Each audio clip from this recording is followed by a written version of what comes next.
এজন্য আল্লাহ রাব্বুল আলামিনের কাছে ইখলাসওয়ালা ইবাদত বড় সুন্দর ইবাদত বলে পরিগণিত হয়। আল্লাহ তাআলা বেশি ইবাদত চান না, আল্লাহ রাব্বুল আলামিন সুন্দর ইবাদত চান। পবিত্র কোরআনুল কারীমের সূরাতুল মুলক আল্লাহ তাআলা বলেন, আল্লাযী খালাকাল মাউতা ওয়াল হায়াতা লিয়াবলুয়াকুম আইয়ুকুম আহসানু আমালা। তিনি আল্লাহ যিনি মৃত্যু এবং জীবন সৃষ্টি করেছেন। কেন? বলে লিয়াবলুয়াকুম, তোমাদের পরীক্ষা করার জন্য। আবার যদি প্রশ্ন করি আল্লাহ কিসের পরীক্ষা? বলে পরীক্ষা হলো আইয়ুকুম আহসানু আমালা, পরীক্ষা হলো তোমাদের কার আমল কত সুন্দর। তাহলে বলেন আল্লাহ তাআলা বেশি ইবাদত চায় নাকি সুন্দর ইবাদত চায়? এখন সুন্দর কাকে বলে? আমাদের সংজ্ঞায় সুন্দর একরকম, আল্লাহ তাআলার সংজ্ঞায় সুন্দরটা হলো আরেক রকম। আমরা সুন্দর বলি ওইটাকে যেটা চোখে দেখার পরে আমাদের ভালো লাগে, এটাকে বলি সুন্দর। কিন্তু আল্লাহ তাআলার কাছে সৌন্দর্যের সম্পর্কটা হলো অন্তরের সাথে। যদি আল্লাহ তাআলার কাছে চেহারা সৌন্দর্যের কারণে সুন্দর বলে বিবেচিত হইতো, তাহলে ওই আফ্রিকার মানুষগুলো এরকম দামি মানুষ হতে পারতো না। আল্লাহ তাআলার কাছে আফ্রিকার অনেক কালো মানুষের দাম অনেক। হযরত বেলাল রাদিয়াল্লাহু তাআলা আফ্রিকান লোক, কালো, বলেন তো আল্লাহর কাছে দাম কম না বেশি? তাহলে আল্লাহ তাআলার সংজ্ঞায় সুন্দর কারা? নবীজি বলেন, ইন্নাল্লাহা লা ইয়ানজুরু ইলা সুওয়ারিকুম ওয়ালাকিন ইয়ানজুরু ইলা কুলুবিকুম। নিশ্চয়ই আল্লাহ তাআলা কারো সূরত দেখেন না, আল্লাহ তাআলা কারো সিরাত দেখেন না। আল্লাহ তাআলা দেখেন না কে কত সুন্দর, কার বংশ কত বড়, কার বংশ কত ভালো। আল্লাহ কি দেখেন? বলে ওয়ালাকিন ইয়ানজুরু ইলা কুলুবিকুম, বরং আল্লাহ তাআলা দেখেন কার অন্তর কেমন, কার হৃদয়টা কেমন। এখন ইবাদত কবুলের অন্যতম দ্বিতীয় শর্ত ইখলাস। বলেন ইখলাস কি দেখার সাথে সম্পৃক্ত না হৃদয়ের সাথে সম্পৃক্ত? মনে করেন আপনাদের মসজিদে আইসা আমি হুজুর নামাজে দাঁড়ায় গেছি, মসজিদ ভরা মুসল্লি, হুজুর নামাজে দাঁড়িয়েছে, সকলে হুজুরের দিকে তাকায়।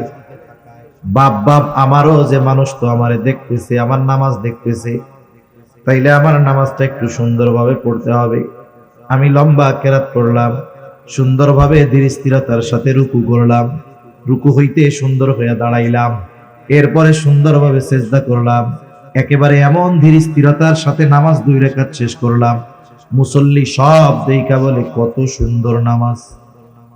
বলেন তো মুসল্লিদের কাছে নামাজটা সুন্দর, কিন্তু আল্লাহর কাছে সুন্দর নাকি?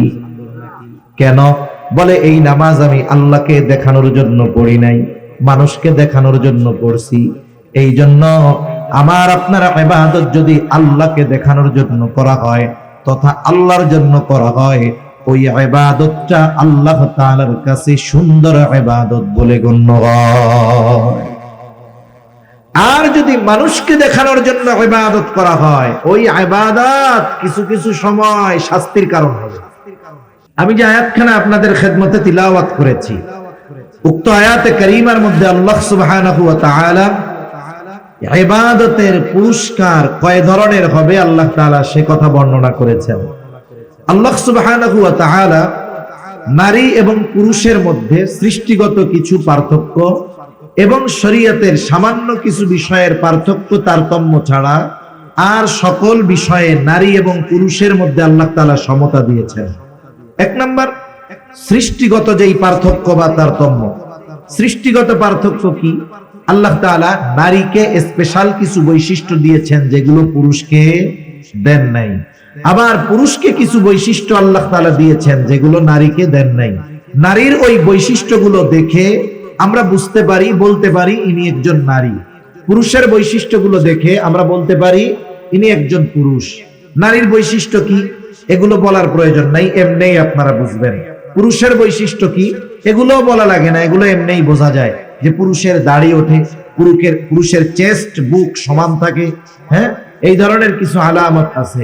আল্লাহ তাআলা পুরুষের কণ্ঠের ভিতরে একটা কর্কশতা, শক্ত শক্ত ভাব দিয়েছেন। নারীদের ব্যাপার কি? সৃষ্টিগতভাবে যেগুলো দেখা যায়, আল্লাহ সুবহানাহু ওয়া তাআলা তাদেরকে দাড়ি দেন নাই, তারা লম্বা চুল রাখে, তাদের কণ্ঠের মধ্যে কোমলতা আল্লাহ তাআলা দান করেছেন। এছাড়াও কিছু দৈহিক পরিবর্তন আছে। এই বিষয়গুলো দেখে কে পুরুষ কে নারী আমরা বুঝতে পারি, ঠিক কিনা বলেন? এটা একটা পার্থক্য। এখন শরীয়তে কি পার্থক্য? শরীয়তে যেই পার্থক্যগুলো আছে, যেটা দৃশ্যমান মনে হয় কিন্তু আসলে এটাকে পার্থক্য বলা যায় না, কিন্তু বাস্তবতা হলো শরীয়তের যেই বিষয়টা নিয়ে ইসলাম বিদ্বেষীরা ইসলামের উপরে সবচাইতে বড় আঘাত করার অপচেষ্টা করে, এটা হলো যে তারা বলে ইসলাম সম্পদ বন্টনের ক্ষেত্রে নারীদেরকে ঠকিয়েছে। নাউজুবিল্লাহ। আসলে বাস্তবতা হলো ইসলাম ঠকায় নাই, ইসলাম নারীকে জিতিয়েছে। মনে করেন দুইজন মানুষ, আপনার দুজনকেই চেনা, দুজনকেই জানা। আপনি একজনকে মাসের বেতন দেন 50,000, আপনার জানা আছে যে ওই লোকের খরচ 50,000-এর বেশিও কোনো মাসে হয়, তাকে দিলেন কত? 50,000। আরেকজনকে দিয়েছেন আপনি 25,000, আপনি জানেন যে এই লোকের খরচ আছে মাসে 15,000, তাহলে 50,000 যাকে দেওয়া হইল দেখা যাচ্ছে বেশি, কিন্তু তার খরচটাও বেশি, মাস শেষে তার কিছুই থাকে না। কিন্তু যাকে 25,000 দিলেন, এই ব্যক্তির খরচ 15,000, মাস শেষে তার থাকে 10,000।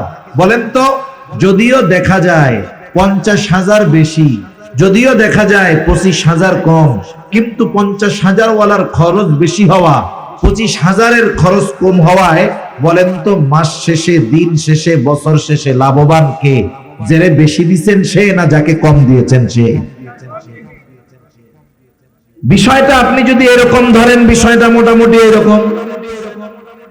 আল্লাহ তাআলা পুরুষকে দিয়েছেন নারীর দ্বিগুণ, দেখা যায় নারীকে দিয়েছেন অর্ধেক কম, কিন্তু বাস্তবতা হলো নারীকে যা দিয়েছেন তাই থেকে যায়, একটুও কমে না।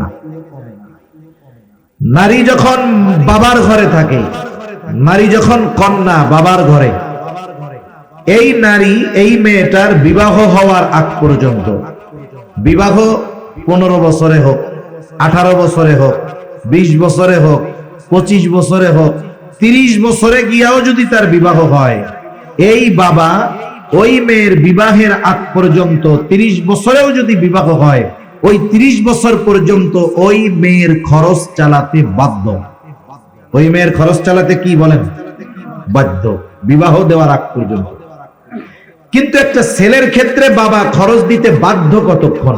একটা হলো বাধ্য, আর একটা হলো স্বইচ্ছায় দেওয়া, দুটোর মধ্যে তফাৎ আছে।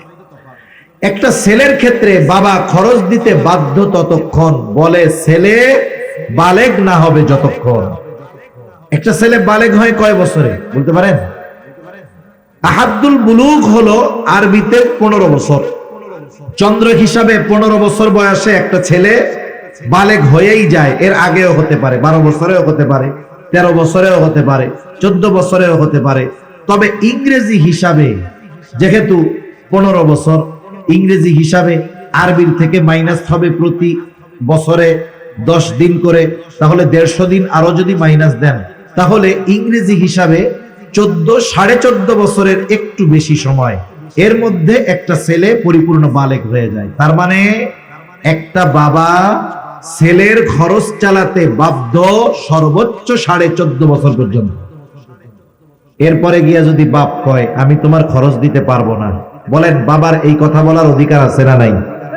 কিন্তু একটা মেয়ে যখন বালেগ হবে, বিবাহ হয় নাই, বাপ যদি বলে তোমার খরচ দিতে পারবো না, এই কথা বলার অধিকার বাবার আছে? তার মানে দেখেন, শুরুতেই বাবার ঘরে থাকা অবস্থায় মেয়ে অধিকার পায় বেশি, ফ্যাসিলিটি পায় বেশি, সুযোগ সুবিধা পায় বেশি। আর যদি বাবা ইচ্ছা করে 14.5 বছরের পরে ছেলের খরচ দিবে না, তাহলে এটা বাবার ইচ্ছা। যদি বাবা দেয়, এটা বাধ্য দিতে, এটা দিতে বাবা বাধ্য নয়, বরং বাবা এটা সন্তানের প্রতি এক্সট্রা ইহসান করে দেয়, ঠিক কিনা বলেন? তাহলে বলেন, বাবার ঘরে যখন ছেলে আর মেয়ে, অধিকারের ক্ষেত্রে ইসলাম ছেলেকে জিতাইলো নাকি মেয়েকে জিতাইলো? এবার মেয়েটার বিবাহ হবে, বিবাহ যে করতে যাবে সে যদি যাইয়া কয় আমি বিবাহ করতে রাজি, কিন্তু মেয়ের খাবার দিতে পারবো না, পোশাক দিতে পারবো না, বাসস্থান দিতে পারবো না, চিকিৎসার খরচ দিতে পারবো না, পর্দায় রাখতে পারবো না, এই পারবো না, তাইলে বলেন ওর সাথে কি মেয়ে বিবাহ দিবে না ওরে পিটানি দিবে?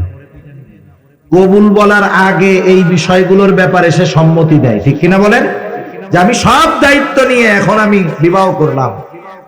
তাহলে একটা মেয়ে যখন বিবাহের পরে স্বামীর ঘরে যায়, এই স্বামী তার সব খরচ চালাতে বাধ্য, তার কোনো খরচ নাই। ওষুধ লাগবে 10 টাকার, ওইটাও স্বামী দিতে বাধ্য। খাবার খাবে, স্বামী দিতে বাধ্য। এখন আসেন, এরপরে আল্লাহ তাআলা তাকে সন্তান সন্ততি দিল, একটা সময় স্বামী মারা গেল। ইসলাম কি বলে? ইসলাম বলে এইবার তার যেই সন্তান আছে, ছেলে আছে, একেবারে যতদিন এই মা বেঁচে থাকবে সন্তান তার মায়ের খরচ চালাতে বাধ্য, ঠিক কিনা বলেন? বরং ইসলাম এটাকে চূড়ান্তভাবে সিদ্ধান্ত দিয়ে দিয়েছে আল্লাহ তাআলা, মা বাবার এই খরচ বার্ধক্যকালে তারা চালাবে, সদাচরণ করবে। তাহলে বলেন, একটা মেয়ের বাবার ঘরে, স্বামীর ঘরে, সন্তানের কাছে যখনই থাকবে তার কোনো খরচ আছে? জোরে বলেন, খরচ আছে? কিন্তু একটা ছেলে, তার জীবনের শুরু থেকেই খরচ, বিয়ে করতে গেলে খরচ, পোলাপান হইলে খরচ, অসুস্থ যদি বউ হয় খরচ, মা বাপ অসুস্থ হইলে তার খরচ, সন্তানগুলো অসুস্থ হইলে তার খরচ। তার মানে ছেলের খরচের কোনো শেষ নাই, মরার আগ পর্যন্ত তার খরচ, ঠিক কিনা কর? তাহলে বলেন, যদিও দেখা যায় যে ইসলাম ছেলেকে বেশি দিয়েছে ঠিক, দেখা যায় বেশি, বলেন তো ছেলের খরচ কম না বেশি? আর মেয়েকে দেখা যায় অর্ধেক দিয়েছে, কিন্তু মেয়ের কোনো খরচ আছে? তাহলে এই দৃষ্টিকোণ থেকে ইসলাম মেয়েকে ঠগায় নাই, ইসলাম মেয়েদেরকে এই জায়গায় জিতিয়ে দিয়েছে। সুবহানাল্লাহ বলে। এজন্য যারা ইসলাম বিদ্বেষী, যারা বলে যে ইসলাম নারীদেরকে ঠকিয়েছে, এটা তাদের একটা শয়তানি মার্কা কথা। কি মার্কা কথা বলেন? শয়তানি মার্কা কথা। আল্লাহ তাআলা বুঝবার তৌফিক দান করুক। কিন্তু ইবাদতের ক্ষেত্রে আল্লাহ তাআলা এমনটা কখনো করবেন না যে একজন ছেলে রোজা রাখলে 1 সওয়াব, মেয়ে রোজা রাখলে আর 1 সওয়াব, এরকম নাকি? ইবাদতের ক্ষেত্রে সকলের প্রতিদান সমান। এই যে ইবাদতের মৌসুম আসতেছে, আমি যেই কথাটা মূলত আপনাদের সাথে একটু আলোচনা করতে চাই, এই যে ইবাদতের মৌসুম আসতেছে, আমরা এত কষ্ট করে ইবাদত করব, রোজার মাস, ওই মাসে যে নামাজ পড়ে না সেও 5 ওয়াক্ত নামাজ পড়ে, চেষ্টা করে পড়ার। এরপরে যে গুনার মধ্যে জড়িয়ে থাকতো সেও চেষ্টা করে গুনার থেকে বেঁচে থাকবো। এত পরিশ্রম করে রাত জেগে ইবাদত করবে, কষ্ট করবে, তারাবির নামাজ পড়বে। এখন যদি এই আমলগুলো আল্লাহর কাছে কবুল না হয়, কিয়ামতের দিন যদি দেখে দুনিয়ায় তো নামাজ কালাম ঠিকমতো পড়ি নাই, যাও পড়ছিলাম তাও কবুল হয় নাই, তাইলে এই ব্যক্তির মতো কষ্ট আর কারো কি হবে বলেন? এজন্য আমাদের চেষ্টা করা দরকার, যেই ইবাদত গুলো করবো ওই ইবাদত গুলো যেন আল্লাহ তাআলার কাছে কবুল হয়। এখন আসেন, আল্লাহ তাআলা কি বলেন? আল্লাহ তাআলা বলেন, কারিন আও উনসা ওয়া হুয়া মুমিন ফালানুহিয়ান্নাহু হায়াতান তাইয়্যিবা ওয়ালানাজজিয়ান্নাহুম আজরাহুম বিআহসানি মা কানু ইয়ামালুন। আল্লাহ রাব্বুল আলামিন বলেন, মান আমিলা সালিহান মিন যাকারিন আও উনসা ওয়া হুয়া মুমিন। আল্লাহ তাআলা বলেন, যে নারী অথবা পুরুষ নেক আমল করে আর সে মুমিন। সোজা কথা হলো, ঈমান অবস্থায় যেই নারী অথবা পুরুষ নেক আমল করে তথা আমলে সালেহ করে, আল্লাহ তাআলা বলেন তার জন্য 2 ধরনের পুরস্কার। এক ধরনের পুরস্কার আল্লাহ তাআলা দিবেন দুনিয়ায়, আর এক ধরনের পুরস্কার দিবেন আখিরাতে। ঈমান সহকারে যদি নারী অথবা পুরুষ নেক আমল করে, আমলে সালেহ করে, বলেন তো কয় ধরনের পুরস্কার? এক ধরনের পুরস্কার আল্লাহ তাআলা দিবেন দুনিয়ায়, আর এক ধরনের পুরস্কার আল্লাহ তাআলা দিবেন আখিরাতে। প্রথমে একটা জিনিস আমাদের মনে রাখতে হবে, যখন ঈমান অবস্থায় কেউ কোনো আমল করে, ভালো কাজ করে, আর ওই ভালো কাজগুলো কবুল হওয়ার যেই শর্ত সেগুলো যদি ঠিক থাকে, তাহলে ওই ঈমানদার তার ভালো কাজের প্রতিদান শুধু দুনিয়ায় পায় তা নয়, বরং ওই ভালো কাজের প্রতিদান দুনিয়াতে অল্পই দেওয়া হয়, বরং ওই ভালো কাজের পূর্ণ প্রতিদান আল্লাহ তাআলা তাকে আখিরাতে দিয়ে দেয়। আর যদি কোনো বেঈমান দুনিয়ায় ভালো কাজ করে, বেঈমান যদি দুনিয়ায় কোনো ভালো কাজ করে, আল্লাহ তাআলা তার ওই ভালো কাজের প্রতিদান শুধু দুনিয়ায় দেয়, আখিরাতে দেয় না। কেউ যদি কোনো ভালো কাজের প্রতিদান আখিরাতে চায়, অবশ্যই তাকে ঈমানদার হওয়া লাগবে। আমাদের কথা যেহেতু ঈমানদার নারী পুরুষের বিষয়ে, এই জন্য এদিকেই আমরা কথাটা বলি। এখন আসেন, আল্লাহ তাআলা প্রথমে বললেন ঈমানদার নারী অথবা পুরুষ যদি আমলে সালেহ করে। এখন কথা হইল আমলে সালেহ জিনিসটা কি? একটা হলো শুধু আমল, আর একটা হলো আমলে সালেহ। আমল যে কেউ করতে পারে, অসুবিধা নাই, কিন্তু সবার আমলটা আমলে সালেহ হয় না। আমলে সালেহ হলো ওই আমল যেই আমল আল্লাহ তাআলার কাছে কবুল হয়। কি হয় বলেন? কবুল হয়। আমলে সালেহ হওয়ার জন্য অনেকগুলো শর্ত আছে। কম্পালসারি যেই শর্ত সেটা তো ঈমান, এটা তো থাকলোই। ঈমান যদি না থাকে তো আমলে সালেহই হবে না। সাথে সাথে আরো কয়েকটা বিষয় যদি আমরা ঠিক রাখতে পারি, তাহলে আমার আপনার আমল যদি অল্প হয়, ছোট হয়, ওই অল্প আমলের জন্য বড় প্রতিদান যিনি দিবেন তিনি কে? তাহলে আমল যদি আল্লাহ তাআলার কাছে কবুল করাতে হয়, তাহলে 1 নাম্বার ঈমান তো লাগবেই, 2 নাম্বার লাগবে ইখলাস, তথা নিয়তের বিশুদ্ধতা লাগবে যে আমি এই আমলটা কার জন্য করতেছি। আমি নামাজ পড়তেছি কার জন্য? আমি হজ করতেছি হাজি হওয়ার জন্য নাকি আল্লাহর জন্য? আমি দান সাদকা করতেছি কার জন্য? আল্লাহর জন্য। এই বিষয়গুলো আগে ফিক্সড করতে হবে। মোট কথা হলো আমার ছোট বড় সকল আমল আল্লাহ তাআলার জন্যই করতে হবে। ইখলাস বিষয়টা দেখা যায় না। ইখলাসের সম্পৃক্ততা হলো অন্তরের সাথে। কিসের সাথে? এজন্য আল্লাহ রাব্বুল আলামিনের কাছে ইখলাসওয়ালা ইবাদত বড় সুন্দর ইবাদত বলে পরিগণিত হয়।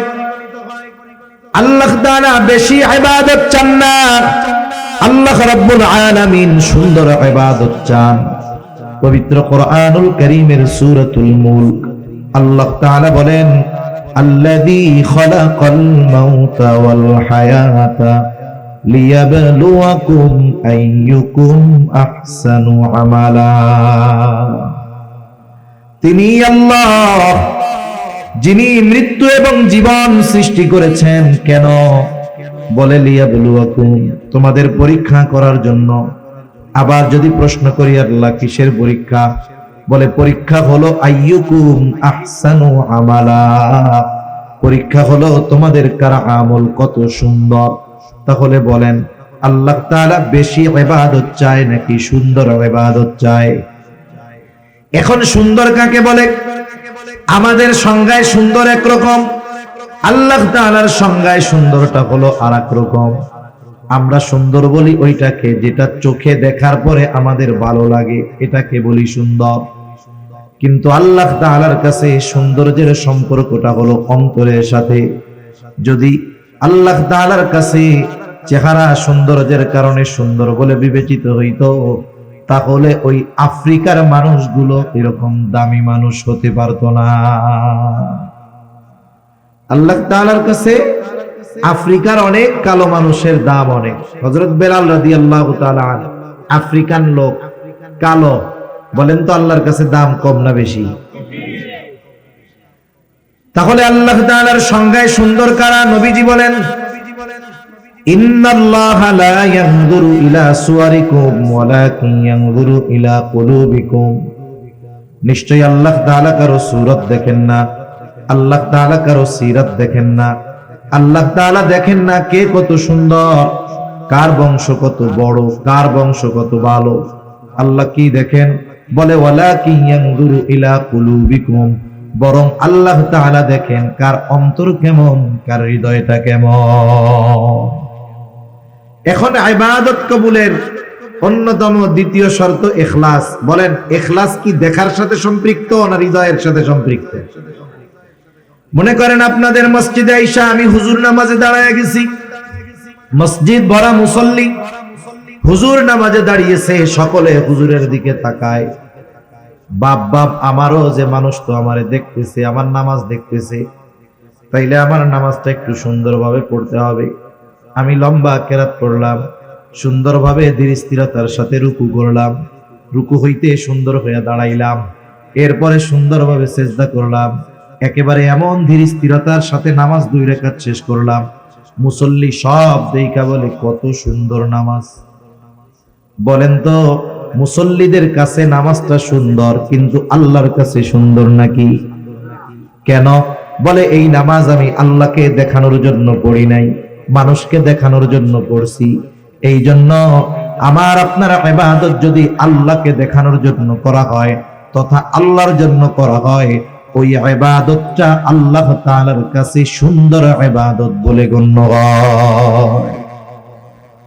আর যদি মানুষকে দেখানোর জন্য ইবাদত করা হয়, ওই ইবাদত কিছু কিছু সময় শাস্তির কারণ হবে। প্রসিদ্ধ এক হাদিস আবু হুরায়রা রাদিয়াল্লাহু তাআলা আনহু থেকে বর্ণিত, নবীজি বলেন, কিয়ামতের দিন আল্লাহ তাআলা সর্বপ্রথম 3 শ্রেণীর মানুষকে হিসাবের জন্য ডাকবে। 1 নাম্বার, একজন শহীদকে ডাকা হবে।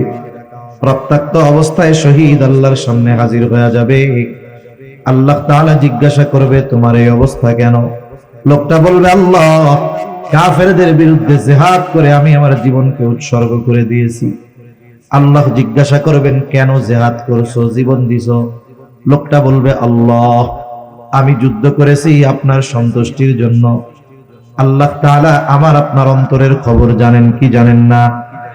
ইন্নাল্লাহা আলিমুম বিযাতিস সুদূর, আমার আপনার অন্তরের গহীন করে কোন কথা লুকায় আছে দুনিয়ার কেউ জানে না, আমার পাশে শুয়ে থাকা বসে থাকা মানুষটাও জানে না, কিন্তু অন্তরে কি আছে যিনি জানেন তিনি কে?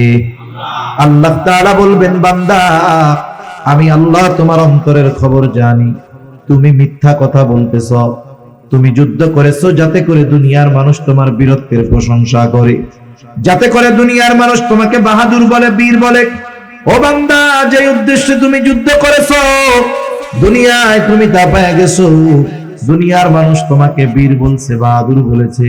সুতরাং আজকে আমি আল্লাহর তরফ থেকে তোমার জন্য কিছু নাই, তুমি চলে যাও, তোমার ঠিকানা হলো চিরস্থায়ী জাহান্নাম।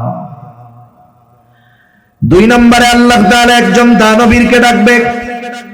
আল্লাহ তাআলা জিজ্ঞাসা করবে, গোলাম, কেন তুমি এই সম্পদ দান করছো? লোকটা বলবে, আল্লাহ, আপনার দেওয়া সম্পদ আমি মানুষের জন্য দান করেছি, যার ঘর নাই তারে ঘর বানায়া দিছি। কেন? বলে আপনার সন্তুষ্টির জন্য। আল্লাহ তাআলা বলবেন, না বান্দা, তুমি মিথ্যা বলতেছো, আমি আল্লাহ তোমার অন্তরের খবর জানি। তুমি দান করেছো যাতে করে দুনিয়ার মানুষ তোমার দানের প্রশংসা করে, দানবীর বলে, সমাজ সেবক বলে। বান্দা, যে উদ্দেশ্যে তুমি দান করেছো, তুমি দুনিয়ায় তা পেয়ে গেছো, তোমাকে দুনিয়ার মানুষ দানবীর বলেছে, সমাজ সেবক বলেছে, তোমার দানের প্রশংসা করেছে। সুতরাং আজকে আমি আল্লাহর তরফ থেকে তোমার জন্য কিছু নাই, তুমি চলে যাও, তোমার ঠিকানা হলো চিরস্থায়ী জাহান্নাম। এরকম লোক দেখাই না, দানবীর আছে না? কত জায়গায় আছে। এক মাদ্রাসার হুজুর কইতেছে, হুজুর, একজন 50,000 টাকা দান করছিল মাদ্রাসায়, তা বলছিল চিঠি দিয়া যে আমার নামটা একটু সুন্দরভাবে সবার সামনে বলে দিবা। তা বেচারার আর কইতে টইতে মনে নেই। এখন এই যে মাহফিলে মানুষের সামনে বলে নাই কেন, দানের ঘোষণা দেয় নাই কেন, পরে এসে টাকা ফেরত নিয়ে গেছিল। গত বছর না তার আগের বছর খবরে দেখলাম, একজন লোক মসজিদে ফ্যান দান করছে, সে হলো মেম্বার ক্যান্ডিডেট ছিল, এখন হইতে পারে নাই। যেই এলাকায় মসজিদে ফ্যান দিছে ওই এলাকার মানুষও তারে ভোট দেয় নাই, আস্তে করে মসজিদে ফ্যান গুলো খুলে নিয়ে গেছে। এইরকম দান যদি কোটি কোটি টাকাও করা হয়, কোনো লাভ আছে? দানবীর হওয়ার লাইগা দান করে লাভ নাই, ভোট পাওয়ার লাইগা দান করে লাভ নাই, কোনো দাম নাই এইসব, ঠিক কিনা বলেন? তৃতীয়তে আল্লাহ তাআলা একজন কারি সাহেবকে ডাকবে, আলেমকে ডাকবে। আল্লাহ তাআলা জিজ্ঞাসা করবে, বান্দা কেন কোরআন শিখেছো, কেন ইলম অর্জন করেছো? লোকটা বলবে, আল্লাহ কোরআন শিখেছি আপনার সন্তুষ্টির জন্য। আল্লাহ তাআলা বলবে, না বান্দা, তুমি মিথ্যা বলতেছো। তুমি কোরআন শিখেছো যাতে করে মানুষ তোমার তিলাওয়াতের প্রশংসা করে। তুমি আলেম হয়েছো যাতে মানুষ তোমারে আলেম বলে। মানুষের প্রশংসা পাওয়ার জন্য ইলম অর্জন করেছো, কোরআন শিখেছো। যে উদ্দেশ্যে অর্জন করেছো তা দুনিয়ায় তুমি তা পেয়ে গেছো। সুতরাং আজকে আমি আল্লাহর তরফ থেকে তোমার জন্য কিছু নাই, তুমি চলে যাও, তোমার ঠিকানা হলো চিরস্থায়ী জাহান্নাম। তাহলে দুনিয়াতে মানুষ ইবাদত করার পরেও যদি ওই ইবাদত আল্লাহর জন্য না হয়, ওই ইবাদত আখিরাতে নাজাতের কারণ হবে না, বরং ধরা পড়ে যাওয়ার কারণ হতে পারে। ঠিক কিনা বলেন? এজন্য আমরা আমাদের ছোট বড় সব ইবাদত কার জন্য করব বলেন? মানুষকে দেখানোর জন্য কোনো ইবাদত করব না। 2 নাম্বার যেই জিনিসটা দরকার সেটা হলো ইবাদত করতে হবে, তবে সেটা সুন্নাত তরিকায় আল্লাহর জন্য করতে হবে, সুন্নাত তরিকায় করতে হবে। ইবাদতের পদ্ধতিটা হবে নবীজির দেখানো পদ্ধতি অনুসারে। দুনিয়াতে এমন কোন ইবাদত নাই যে ইবাদত সুন্নাত তরিকায় নাই। বরং সুন্নাত তো হলো এমন এক পরশ পাথর, যেই পরশ পাথর যদি দুনিয়ার কোন কাজের সাথে লাগায় দেওয়া হয় ওটাও ইবাদত হয়ে যায়। সুবহানাল্লাহ। যেমন দৈনিক আমাদের কিছু কাজ থাকে, জরুরত ছাড়া পায়খানা প্রস্রাব করা, খানা দানা খাওয়া, এটা প্রতিনিয়তই আমরা করি কি করি না? কেউ যদি দৈনিক 10 বার বাথরুম করে সওয়াব হবে নাকি? কোনো দৈনিক যদি 10 বার বাথরুম করতে যায় সওয়াব হবে? যদি একবারও না যায় গুনাহ হবে।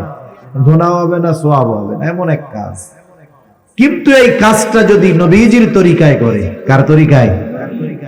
নবীজির পদ্ধতিতে যদি এই সুন্নাহ এইভাবে যদি কাজটা করে, জরুরতটা যদি সারে। মনে করেন একজন মানুষ ফজরের নামাজের জন্য ঘুম থেকে উঠছে, নামাজে যাবে, বলে আছে হইল আর 20 মিনিট, মসজিদের দিকে রওনা হবে। ইতিমধ্যে জরুরতে চাপ দিছে। লোকটা চিন্তা করতেছে ওযু তো করে ফেললাম, আবার জরুরতে চাপ দিল। কিন্তু যদি জরুরত না সারি, যদি নামাজের মধ্যে জরুরতে চাপ দেয়, ফজরের নামাজে এমনিতেই ইমাম একটু কেরাত লম্বা করে, ঠিক না? যখন জরুরতে চাপ দিবে নামাজের মধ্যে, নামাজের একাগ্রতা নষ্ট হবে। আর যখন জরুরতে চাপ দিবে নামাজে দাঁড়ানো অবস্থায় যদি কষ্ট হয়, ইমাম সাহেব সূরা কাউসার পড়লেও মনে হবে যে বাকারা পড়তেছে। কথা বুঝেন নাই? পড়তেছে ইন্না আতাইনা কাল কাউসার। এখন আমার তো পেটের মধ্যে অবস্থা খারাপ, কি মনে হবে যে কি রে, এই সূরাও দেখি শেষ হয় না। উনি চিন্তা করলো তাহলে আমি জরুরত সেরেই নামাজে যাই, ওযু করছি তাতে কি? জরুরত সেরে যদি নামাজে যাই, নামাজের মধ্যে একাগ্রতা হবে, প্রশান্তির সাথে নামাজটা শেষ করা যাবে। এই নিয়ত করে উনি বাথরুমের জন্য রওনা হইলেন। বাথরুমে ঢোকার আগে প্রথম সুন্নাত হইল মাথাটারে ঢাইকা ঢুকতে হবে। কি ঢাইকা ঢুকবো বলেন? মাথা ঢেকে ঢুকবো। বিজ্ঞান এখন বলে বাথরুমে মাথা ঢেকে ঢুকাটা জরুরি। আর নবীজি 1500 বছর আগে জানায়া দিছেন, তোমরা যখন ইস্তেনজায় যাইবা খালি মাথায় নয়, বরং মাথাটা ঢাইকা যাইবা। এই মাথা ঢাকতে হবে টুপি দিয়া হোক আর গামছা রুমাইল দিয়া হোক। বিজ্ঞান বলে কেন ঢাকতে হবে? বলে মাথার চুল আর মাথার যেই চামড়া এটা বেশ স্পর্শকাতর। স্পর্শকাতর হওয়ার কারণেই দেখবেন যে খুশকি যত সব মাথার মধ্যে হয়, চুল যত ছোট হোক, কিছুদিন সাবান টাবান না দিলে খুশকি হয় কি হয় না? আমরা তো কত ছোট ছোট চুল রাখি, এখন তো আমার হিসাবে বড় হয়ে গেছে। তাই ছোট অবস্থায় শ্যাম্পু কয়েকদিন না করলে মাথার মধ্যে খুশকি হয়ে যায়। কেন? বলে মাথার চামড়া ময়লা টানে বেশি, ব্যাকটেরিয়া টানে বেশি, জীবাণু টানে বেশি। চুলটা ওইরকম জীবাণুর সাথে ওর একটা সম্পর্ক ভালো, এই জন্য ধুলাবালি ময়লা ব্যাকটেরিয়া চুল টানে, এবং এই মাথার স্ক্রিন চামড়া ও ব্যাকটেরিয়াকে খুব কাছে টানে। এই জন্য মাথা ডাইকা যদি যাওয়া হয় তাহলে ওই জায়গার ব্যাকটেরিয়া বাথরুমের মধ্যে যেগুলো থাকে ওগুলো মাথার সাথে এর কোনো সংযোগ হবে না, বেঁচে থাকা যাবে। আচ্ছা দেখেন, চুল ছোট হইলেও খুশকি পড়ে যায়, এই জায়গা দিয়ে ময়লা হয়ে যায়। কিন্তু দেখেন তো অনেক মুরব্বীর দাড়ি আছে, জিজ্ঞাসা করেন তো দাড়ির মধ্যে কোনোদিন খুশকি হয়েছে নাকি? দাড়িতে খুশকি হয়, তার মানে এই জায়গার চামড়া আর এই জায়গার চামড়ার মধ্যে কি আছে? তফাৎ আছে। এটা বলতেছে বিজ্ঞান এখন, আর নবীজি ১৫০০ বছর আগে বলছে মাথা ঢাইকা বাথরুমে যাও। আমরা সুন্নাত অনুযায়ী আমল করব, স্পেশাল যদি কোনো ফজিলত থাকে দুনিয়ার, ওইটা এমনিই পাবো, ঠিক কিনা? এরপরে বাথরুমে যখন ঢুকবে, ঢোকার আগে দোয়া পড়বে। আমি বড় বড় সুন্নাত গুলা বলতেছি, বাথরুমে ঢোকার আগে দোয়া পড়বে। অনেকে বোঝে না, বাথরুমের মধ্যে ঢুকা এরপরে দোয়া পড়া, এরপরে বসে না, আগে দোয়া পড়তে হবে, এরপরে ঢুকবে। বাম্পা দিয়ে ঢুকবে, বাথরুমের মধ্যে বসবে, জরুরত সারবে। টিস্যু থাকলে টিস্যু, ঢিলা কুলুপ থাকলে ব্যবহার করবে, পরিষ্কার পরিচ্ছন্ন হবে পানি দিয়া। ভেতরে যদি অজুর ব্যবস্থা থাকে অজু করে বের হবে, আর যদি অজুর ব্যবস্থা না থাকে সে বের হয়ে আসবে ডান পা দিয়ে। বের হওয়ার পরে দোয়া পড়বে। এই যে দেখেন জরুরতটা সারলো কেন? বলে নামাজের সুবিধার্থে। কোন পদ্ধতিতে সারছে? বলে সারছে হলো নবীজির তরিকায়। এই কাজটা এমনি করলেই করতে পারতো, কিন্তু যখন নবীজির সুন্নাতকে এই কর্মের সাথে লাগায় দিল, এই কর্মটাও তার আমলনামায় সওয়াব যোগ হওয়ার কারণ হয়ে গেল। যেখানে দুনিয়াবি কাজগুলো যদি নবীর তরিকায় করা হয়, এইটায় সওয়াব পাওয়া যায়। আর ইবাদত অবশ্যই এটা সুন্নাত তরিকায় করতে হবে, ঠিক কিনা বলেন? এজন্য অনেক সময় বলে না যে আমরা সুন্নাত তরিকায় নামাজ পড়বো। এই সুন্নাত তরিকার নামাজ শিখতে হয়। আমরা উলামায়ে কেরাম, ইমাম সাহেব, এনাদের কাছ থেকে গিয়ে নামাজটা কি করব? শিখবো। যে কোনো ইবাদতের সুন্নাত পদ্ধতি আছে। এত নয়েজ কেন ভাই? মাত্রাতিরিক্ত নয়েজ, আওয়াজও এত মিষ্টি না, কর্কশ। মনিটরের আওয়াজ হবে একবারে সফট, নরম, কানে এসে লাগতেছে। তাহলে যে কোনো ইবাদত এটা করব কোন তরিকায়? বলে সুন্নাত তরিকায়। কি তরিকায়? সুন্নাত তরিকায়। তাহলে ইবাদত কবুলের প্রথম শর্ত, প্রধান শর্ত ঈমান, 2 নাম্বার শর্ত ইখলাস, 3 নাম্বার শর্ত হলো সুন্নাত, 4 নাম্বার শর্ত হলো যে ইবাদত করবে ওই ইবাদতের মাসলা মাসাইল গুলো জানবে। একজন মানুষ নামাজ পড়বে, বলেন তো নামাজের কিছু জরুরি মাসলা মাসাইল আছে না নাই? এগুলো জানার দরকার। এই জন্য নবীজি সাল্লাল্লাহু আলাইহি ওয়াসাল্লাম বলেন, তলাবুল ইলমি ফারিদাতুন আলা কুল্লি মুসলিম। দ্বীনি ইলম শিক্ষা করা প্রত্যেক মুসলমান নরনারীর উপরে ফরজ। কতটুকু ফরজ? কেউ বলেন একজন নিজে দ্বীনের উপরে পরিপূর্ণ চলার জন্য যতটুকু ইলমে দ্বীন দরকার শেখা ফরজ। আবার কেউ বলেন না, আর একটু বেশি শিখতে হবে। কতটুকু বেশি? আল্লাহ তাআলা কোরআনুল কারীমের মধ্যে বলেন, ইয়া আইয়ুহাল্লাযীনা আমানু কু আনফুসাকুম ওয়া আহলিকুম নারা। আল্লাহ তাআলা বলেন, হে ঈমানদারেরা, নিজে জাহান্নামের আগুন থেকে বাঁচো, অধীনস্থদেরকেও বাঁচাও। নিজে কেমনে বাঁচবা? বলে আল্লাহ তাআলার আদেশ নিষেধ মান্য করার মাধ্যমে নিজে জাহান্নাম থেকে বাঁচো। অধীনস্থদের কেমনে বাঁচাইবা? বলে তাদেরকে দ্বীনের উপরে পরিচালনা করার মাধ্যমে বাঁচাও। নিজে চলার মাধ্যমে বাঁচো, অধীনস্থদেরকে চালানোর মাধ্যমে বাঁচাও। এখন বলেন, আমি আপনি যদি পরিপূর্ণ দ্বীনের উপরে চলতে যাই, ইলমে দ্বীন অর্জন করার দরকার আছে না নাই?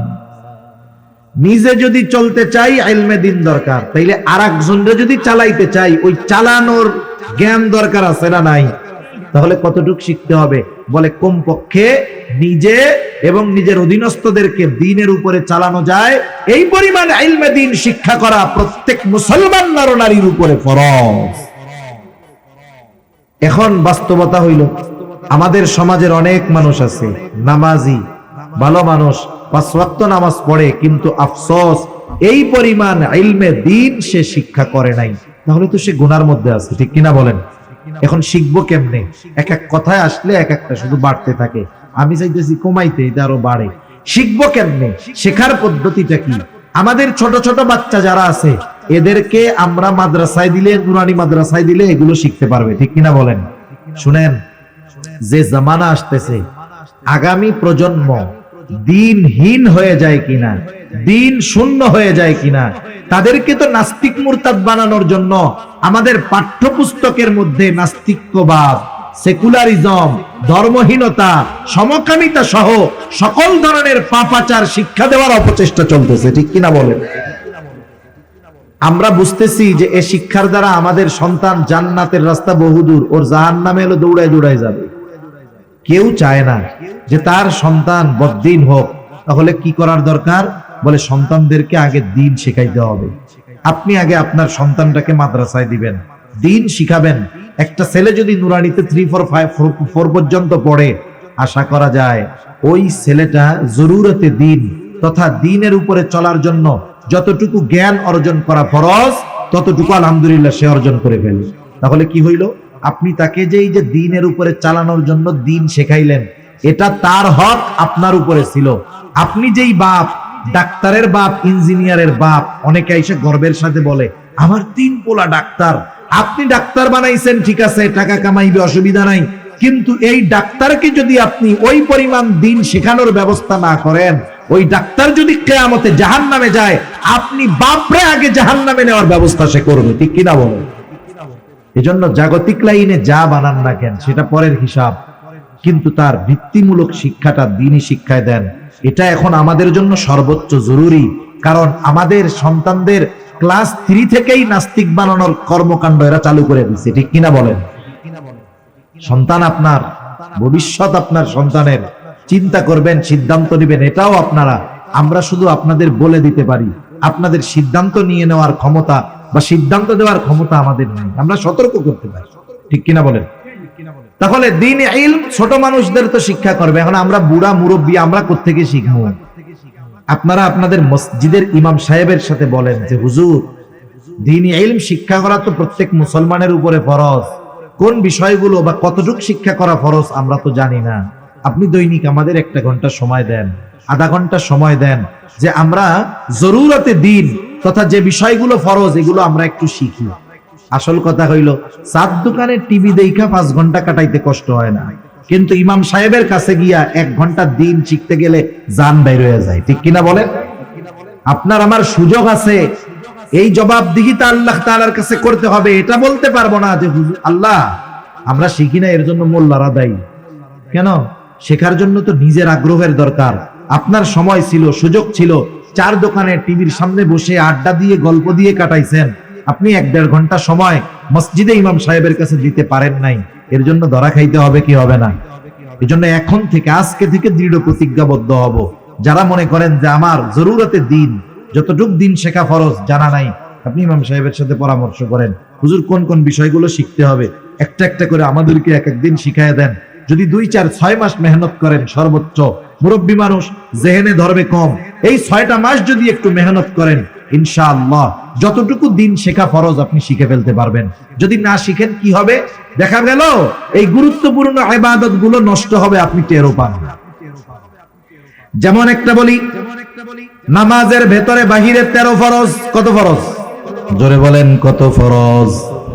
বলেন তো, ফরজ ছুইটা গেলে নামাজ থাকবে না যাবে? এখন একজন নামাজির যে ফরজ ছুইটা গেছে, এটা বোঝার জন্য তাকে আগে নামাজের বাহিরে ভিতরের 13 ফরজ জানতে হবে। যদি না জানে, কোন টাইমে যে ফরজ ছুটছে জানেই তো না, এখন ও যতই না জানুক, কিন্তু আর নামাজ তো থাকবে। নামাজের ওয়াজিব 14টা, ওয়াজিব ছুটে গেলে সাহু সিজদা দিতে হয়। সাহু সিজদা না দিলে নামাজ হবে না। এখন যে নামাজের ওয়াজিব 14টা, এটা তো আগে তাকে জানতে হবে। জানলেই না বুঝবে যে আমার ওয়াজিব একটা ছুটছে, এখন সাহু সিজদা দিব। ফরজ ছুটে গেলে নামাজ শেষ, সাহু সিজদা দিলে কাজ হবে না। ওয়াজিব ছুটে গেলে সাহু সিজদা দিতে হবে, দিলে নামাজ হয়ে যাবে, না দিলে হবে না। আবার দেখেন, নামাজ ভঙ্গের কারণ আছে 19টা, ওই 19টা থেকে একটা কারণ পাওয়া গেলে নামাজ ভেঙে যায়। দেখা গেল নামাজ ভঙ্গের কারণগুলো জানা নাই, 19টা থেকে একটা যদি সংগঠিত হয়ে যায়, বলেন তো নামাজ থাকবে না যাবে? তাহলে এই যে নামাজ ভাঙ্গার কারণ 19টা শিখতে হবে, এটাও শেখা ফরজ। নামাজের ওয়াজিব গুলো জানাও ফরজ, নামাজের ফরজ গুলো জানাও ফরজ। আবার বলেন তো ওযু ভঙ্গের কারণ কয়টা? বলে 7টা। এই 7টা থেকে একটা কারণ যদি পাওয়া যায়, নামাজ থাকবে না যাবে? বলেন তো। 2 জন নামাজ পড়তেছে পাশাপাশি, এখন একজন নামাজ শেষ হওয়ার আগে 2টা সাহু সিজদা দিয়া আবার নামাজ যথারীতি শেষ করেছে। পাশের জন জিজ্ঞাসা করে, বাইরে তুই যে সাহু সিজদা দিলি কারণটা কি? বলে কারণ হইল আমার একটু হদস হয়ে গেছে, মানে একটু বায়ু বের হয়ে গেছে। কি হয়েছে? বাতাস বের হয়েছে আর কি। এখন বলেন তো, বাতাস বের হইলে কি ওযু থাকবে? ওযু যদি না থাকে নামাজ থাকবে? ও সৌসিদা 2 টাকা 200 দিলে কি ওর নামাজ হবে নাকি? দেখেন, একটার সাথে একটা কানেক্টেড। যেমন নামাজের বাহিরে ভিতরে 13 ফরজের প্রথম ফরজ কি বলে? শরীর পাক, কাপড় পাক। প্রথম শরীর পাক, তারপরে কি? কাপড় পাক।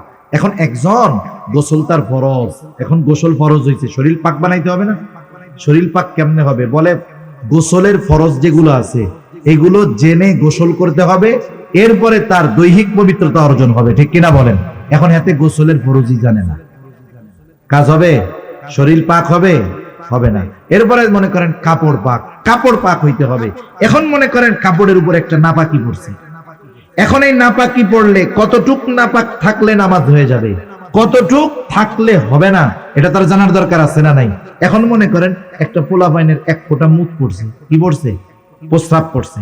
এখন প্রস্রাব পড়ছে 1 ফুট, 1 ফুট এমনি জায়গায় যতটুক নিবে, বলেন তো কাপড়ের উপরে পড়লে ওই ফোঁটা কি জায়গায় থাকবে না ছড়ায়া যাবে? এখন আপনি যদি মনে করেন যে ও পোলা তো 1 ফোঁটাই মুতছে, এতে আর কি হইব, চল এটা পরে নামাজ পড়ে ফেলি, কিন্তু আপনার ওই কাপড়ের উপরে যখন ফোঁটা পড়ছে ওটা যেই পরিমাণ জায়গায় ছড়ায়া যায় ওই কাপড় নাপাক হওয়ার জন্য যথেষ্ট। কথা বুঝেন নাই? দেখেন, সেজন্য কি আমার ইবাদত ঠিক হইতে হইলে তাহারাতের মাসআলা, পবিত্রতার মাসআলাগুলো জানতে হবে, ওযুর ফরজগুলো আমার জানতে হবে, গোসলের ফরজ জানতে হবে, ওযু ভাঙার কারণগুলো জানতে হবে, একটার সাথে এক একটা কানেক্টেড। আসল বিষয় হলো এগুলো সমাজের অনেক মুসল্লি জানে না, শিখতেও চায় না। ঠিক কিনা বলেন? শিখতে চায় না কেন? বলে আমি যে গোসলের ফরজগুলো জানি না, আমি যে ওযুর ফরজগুলো জানি না, এটা যদি হুজুরে জানে তাইলে তো আমি লজ্জায় শেষ। শরম না? শরম। হুজুরের মাঝে মধ্যে গরম কথা কয়, পোলা 3টা বিদেশে থাকে তো গরম কথা কয় হুজুরে। এখন যেই হুজুরে এত গরম কথা কই, সেই হুজুর জানে যদি আমি ওযু ভাঙার কারণ জানি না, তাহলে লজ্জা না? এই যে আপনি লজ্জায় হুজুরের কাছে গেলেন না, শিখলেন না, দুনিয়ায় একটু লজ্জা পাইলেও আখেরাতে ডান্ডা বাড়ি খাওয়া লাগতো না। ঠিক কিনা বলেন? এজন্য এই সব বিষয়ে লজ্জা শরম করা যাবে না, এসব বিষয়ে লজ্জা পাওয়া যাবে না। ওলামায়ে কেরামের কাছে গিয়ে, মসজিদের ইমাম সাহেবের কাছে গিয়ে এই বিষয়গুলো প্র্যাকটিক্যাল ভাবে আমাদের শিখতে হবে। শিখবো তো ইনশাআল্লাহ। তাহলে এত কষ্ট করে ইবাদত করলাম, যদি এই বিষয়গুলো না জানার কারণে ইবাদত না হয়, তাহলে এর চাইতে কষ্টের আর কিছু আছে? একজন করে নাই, শাস্তি খাইছে, ভালো কথা। আপনি কইরা কবুল হয় নাই, শাস্তি খাইলেন, তাহলে কষ্ট বেশি লাগবে কি লাগবে না? আমি আপনি জানি না জানি, যদি ফরজ ছুটে যায় নামাজ শেষ। যেমন আগুন জ্বলতেছে, এখন আগুন, একজন হাত দিছে আগুনের মধ্যে, এখন ওই লোকের জানা নাই যে আগুনে হাত দিলে হাত পুড়ে যায়, তার জানা নাই, কিন্তু এই না জানা সত্ত্বেও সে যদি আগুনে হাত দেয়, আগুন কি বলবে নাকি লোকটা তো জানে না, আমি পুড়াই দেই, তাহলে এবারের মতো মাফ করে দিই? মাফ করবে নাকি পুড়াইয়া দিবে? আগুনের পোড়ানো কত কঠিন। আপনি আমি মাসালা জানি না, নামাজ পড়তে দাঁড়াইছি, এ ব্যর্থতা আমার, এ ব্যর্থতা আপনার। উচিত ছিল তো ইবাদতটা করার আগে ইবাদতটা যথাযথভাবে শিখে নেওয়া। ঠিক কিনা? আগে ছিল, আমরা যখন ছোটবেলায় মক্তবে পড়ছি, নামাজ হায়াতে, যে আমাদেরকে আমাদের মা বাবা ফজরের নামাজের জন্য ডাকতো না। ডাকতো না কেন? বয়স তো 5 বছর, নামাজ ফরজ হয়েছে নিয়মও, কিন্তু 5 বছর 6 বছরে মক্তবে না গেলে খবর ছিল। তার মানে আমরা ওই সময় গিয়ে মক্তবে গিয়ে ইবাদত করার পদ্ধতি শিখছি। যখন একটু বড় হইছি, ওই যে 7 বছর 8 বছর বয়স হইছে, নামাজ তো শিখে গেছি, এখন ফজরের সময় না উঠলি পিটাই। তার মানে আগে শেখার জন্য পিটাইছে, যে আগে শিখবে এরপরেই না পড়বে। যখন শিখে গেছি এরপরে পড়ার জন্য চাপ দিছে। তাহলে বলেন, নামাজ পড়ার আগে নামাজের মাসলা মাসাইল গুলো জানা জরুরি না? তাহলে দেখেন তো আমরা কত মানুষ আছি যে আমাদের এই ইলম গুলো জানা নাই। সেজন্য আমার অনুরোধ, রোজা আসতেছে, রোজা ভাঙ্গার কারণও জানার দরকার, রোজার ফরজ গুলো জানা দরকার। আমরা আমাদের ইমাম সাহেব ওলামায়ে কেরামের কাছে শিখে পরামর্শ করে শিখবো তো ইনশাআল্লাহ। একটু একটু করে দৈনিক শিখলে বছর শেষে দেখবেন অনেক শেখা হয়ে গেছে। সেজন্য অনুরোধ করব, এই দুনিয়ার লজ্জার চিন্তা বাদ দিয়া আখেরাতে ডান্ডা পিটানির কথা চিন্তা করেন, তাইলে এই লজ্জা আর লজ্জা মনে হবে না। তাহলে ইবাদত কবুলের প্রথম প্রধান গুরুত্বপূর্ণ কম্পালসারি শর্ত হলো ঈমান। 2 নাম্বার ইখলাস, 3 নাম্বার সুন্নাত, 4 নাম্বার যে ইবাদত করবে অবশ্যই ওই ইবাদতের ব্যাপারে পূর্ণ ইলম অর্জন করতে হবে। 5 নাম্বার তার খাবারটা হতে হবে হালাল খাবার। কি খাবার জোরে বলেন? উপার্জনটাও হালাল হতে হবে, খাবারটাও হালাল হতে হবে। অনেক মানুষ আছে খাবার হালালের ব্যাপারে খুব সচেষ্ট সতর্ক, কিন্তু উপার্জনের ব্যাপারে কোনো টেনশন নাই। যা পায়, ওই যে ছোটবেলায় কবিতা পড়ছি, পুঁটি মাছ পাই না একটা যদি পাই, অমনি দইরা গাপুস গুপুস খাই। এই গাপুস গুপুস করে খাওয়া লোক আছে না নাই? জাজ বিচার নাই কোনো, এটা হালাল না হারাম দেখে না, পয়সা পাইছে আর পকেটে ভরে, আছে না নাই কন্যা? অথচ হালাল উপার্জন করা, হালাল খাবারের নিয়তে হালাল কর্ম করা, হালাল উপার্জন করা, এটা ইবাদত। নবীজি সাল্লাল্লাহু আলাইহি ওয়াসাল্লাম বলেন, কাসবুল হালালি ফরিদাতুম বাদাল ফরিদা, ফরজ ইবাদতের পরে অন্যতম ফরজ ইবাদত হলো হালাল উপার্জন করা। কোন ব্যক্তি যদি হালাল উপার্জনের নিয়তে হালাল কর্ম করে আর যদি ফরজ ইবাদত গুলো যথাযথভাবে করে, এই ব্যক্তি যখন হালাল খাওয়ার নিয়তে, হালাল উপার্জনের নিয়তে হালাল কর্ম করে, তার ওই হালাল কর্মটাও তার আমলনামায় ইবাদত হিসাবে যোগ হয়ে যায়। সেজন্য যারা হালাল কর্ম করে, কর্ম ছোট হইলেও লজ্জা পাওয়ার কোনো কারণ নেই। একজন অটো চালায়, সিএনজি চালায়, অন্যের জমিনে কামলা দেয়, সে যদি এই পরিশ্রমটা, এই হালাল কর্মটা হালাল রুজির জন্য করে, হালাল উপার্জনের নিয়তে করে এই হালাল কাজ, তাহলে এটা তার কি হবে বলেন? ইবাদত হবে। কিন্তু আফসোস, আমাদের দেশের মানুষ কেউ যদি সুযোগ পায় হারাম উপার্জনের, ওই হারামের নাম পাল্টাইয়া ওরা খাওয়া শুরু করে। যেমন সমাজে অনেক চাকরি আছে, ওই চাকরি হইলে কয় আলহামদুলিল্লাহ, আমার আর বেতনের টাকায় হাত দেওয়া লাগবে না। নাউজুবিল্লাহ।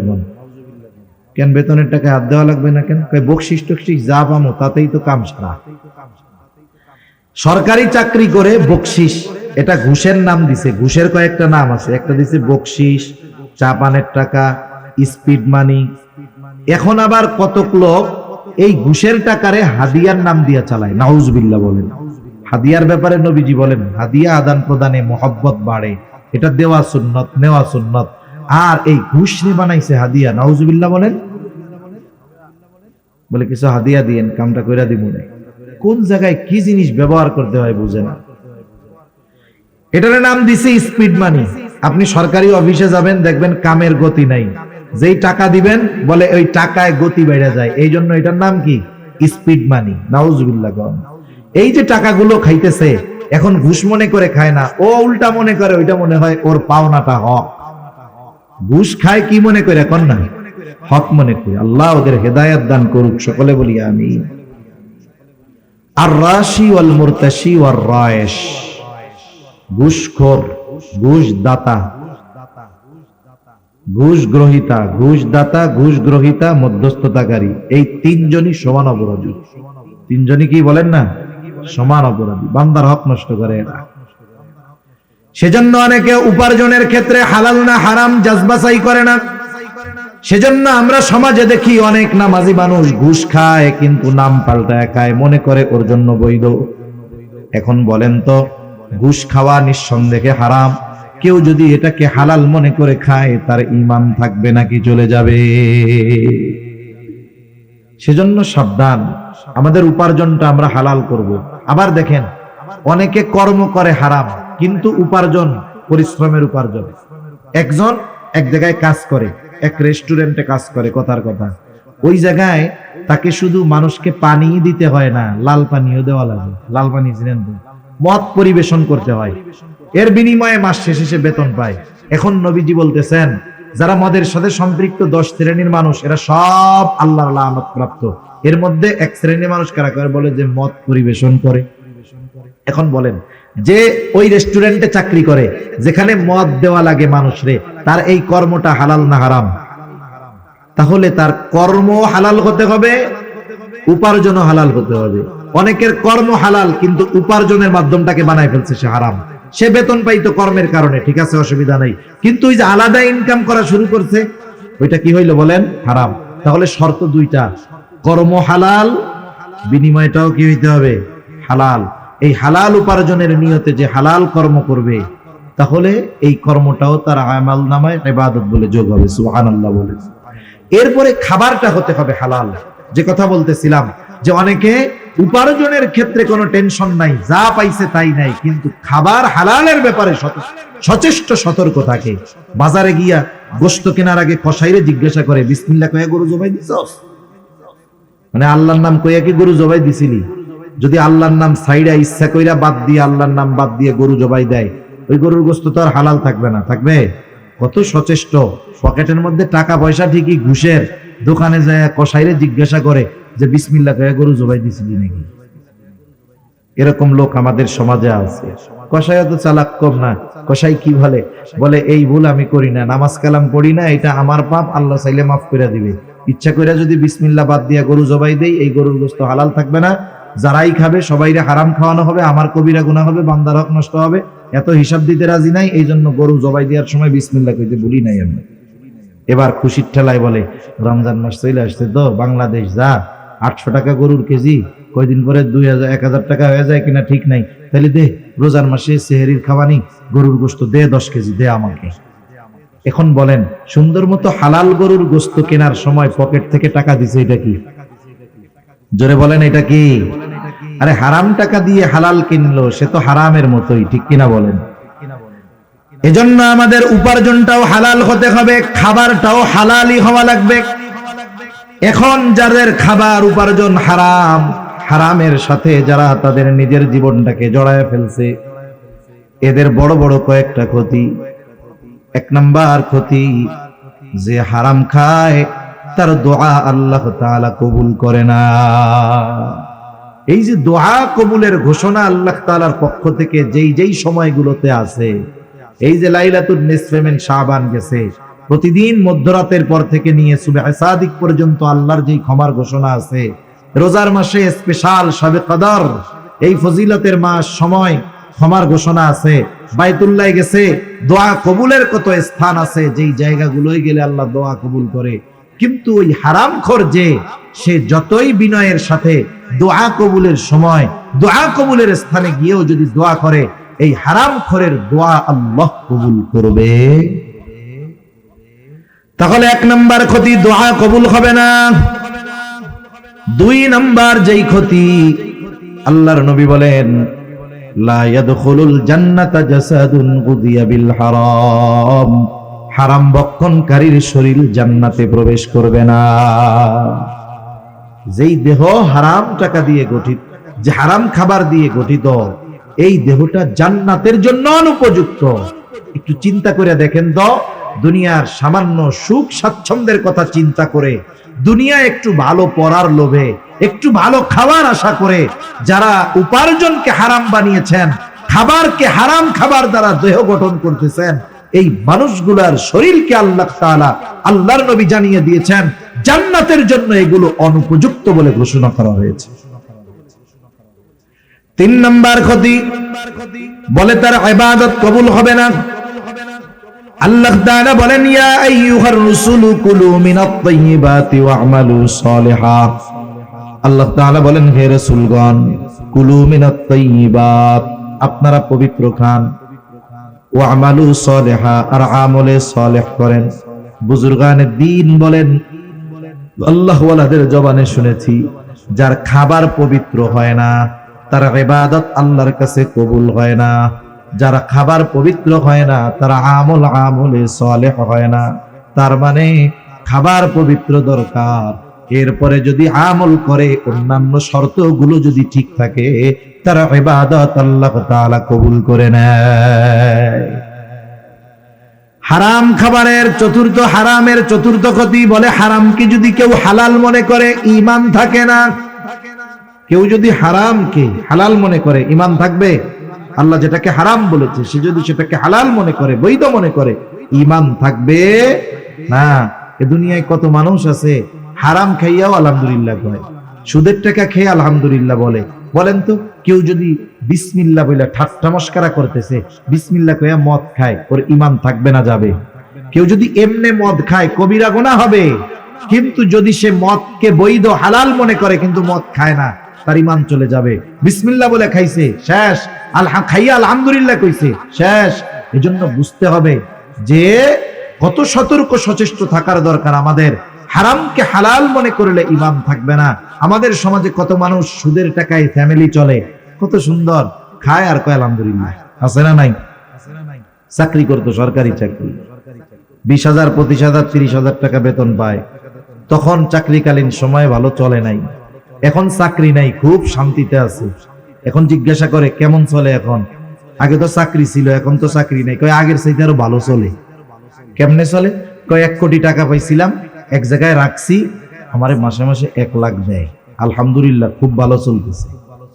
এখন বলেন তো, এই সুদের টাকা, স্পষ্ট সুদের টাকা খেয়ে যদি কেউ আলহামদুলিল্লাহ বলে, অবস্থা টাইট না? এজন্য সতর্ক সচেষ্ট থাকার দরকার। হযরত চলে আসছে, আমার আলোচনা শেষ। দেখেন, এখন এই শর্তগুলো ঠিক থাকলে মুমিন নারী পুরুষ যেই হোক তার ইবাদত কবুল করবেন কে? ইবাদত যদি কবুল হয় তাহলে কয় ধরনের পুরস্কার? বলে 2 ধরনের। এক ধরনের পুরস্কার দুনিয়ায়। দুনিয়ায় কি দিবে? বলে ফালা নুহইয়ান্নাহু হায়াতান তাইয়্যিবা। দুনিয়ায় আল্লাহ তাআলা তাকে পবিত্র এক জিন্দেগি দান করবে। আখিরাতে কি দিবে? বলে ওয়ালা নাজজিয়ান্নাহুম আজরাহুম বিআহসানি মা কানু ইয়ামালুন। আর আখিরাতে আল্লাহ তাআলা তাকে কি দিবে? বলে দুনিয়ায় যেই পরিমাণ আমল করছে তার চাইতে বহুগুণ প্রতিদান আল্লাহ তাআলা তাকে দিবে। এজন্য সম্মানিত সুধী, আমলের মৌসুম, ইবাদতের মৌসুম চলে আসছে। আমরা এই শর্তগুলোকে ঠিক রেখে আমরা আমাদের ইবাদতগুলো করব তো ইনশাআল্লাহ। তাহলে দুনিয়ায় উত্তম প্রতিদান, আখিরাতে উত্তম প্রতিদান। আল্লাহ সুবহানাহু ওয়া তাআলা আমাদের সবাইকে কথাগুলো